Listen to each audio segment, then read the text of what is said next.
Bonjour and welcome back to my channel. Today we are going to talk about a subject that affects basically everyone who is renting in France, and this is raising rents and lease types. Whether you are already living or you are looking to live in Paris, Lyon or any other cities in France, understanding your right as a tenant is a crucial step. So let's break it down. First off, let's talk about the lease types. There are many lease types out there, but we have three main types that we are going to talk about today. The first is Bail Mobilité. This is basically a short-term lease agreement type, which can go from 1 to 10 months. This is a really good option for students or for someone who is only coming to France for a certain period of time. In this case, your landlord or the agency who is managing the property for the landlord does not have the right to raise the rent during the lease term. So if you sign a Bail Mobilité, you can be sure that your rent won't increase during the whole duration of your lease agreement. Then we have the second lease type, which is the Bail Classique, which means basically it's a classic lease agreement, classic long-term lease agreement. This is the type of lease that you will most probably sign if you are looking to rent in France for the long term. This can be either furnished or unfurnished, and the duration of it is 1 year if it's furnished and 3 years if it's unfurnished. It's automatically renewed at the end of the lease term unless one of the parties, the tenant or the landlord, wants to terminate it under certain conditions. With this type of lease agreement, your landlord has the right to raise the rent once a year under certain conditions.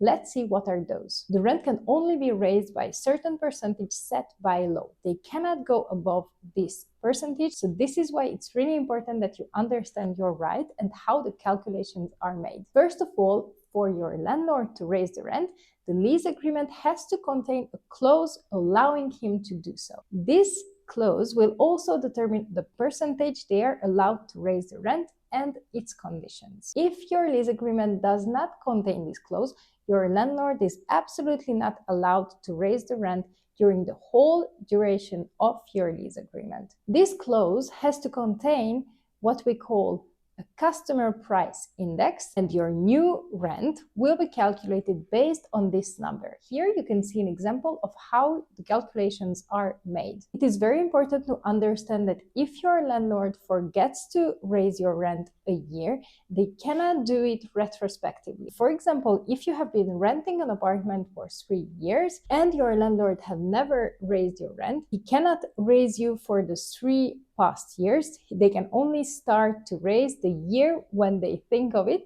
and starting from there, but they cannot charge you for the 3 years where they did not do the increase of your rent. But don't worry, obviously there are exceptions to this rule. Your landlord can raise the rent during the lease term if they are doing important renovation work and they consider that the apartment is now more valuable, so they want to raise the rent. Of course, they have to respect certain conditions. Your lease agreement has to contain a clause that they are allowed to do so, and obviously they cannot just say that they did the renovation. The renovations actually must take place and they have to be really important. Our third lease type that we are going to talk about today is the civil code lease. What does that mean? This lease type is used for secondary residences and professional lease. So for example, if you already have a primary residence either in another country or in France, you cannot have 2 primary residences, so you will have to choose one. If the property that you are willing to rent is not your primary residence, agencies and landlords will ask you to sign a code civil lease. This is basically a very flexible lease agreement,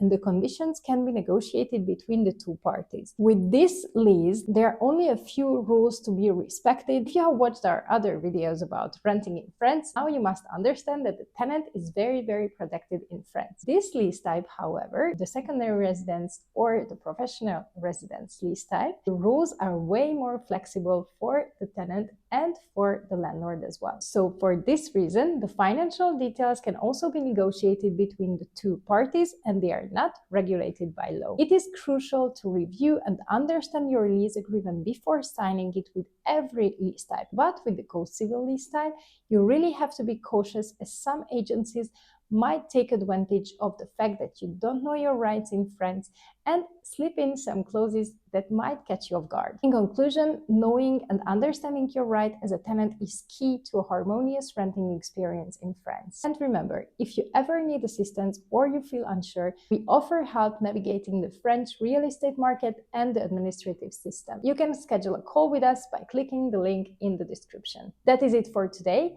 Thank you for watching. If you found this video helpful, make sure to leave a comment, like, and subscribe for more tips on living in France.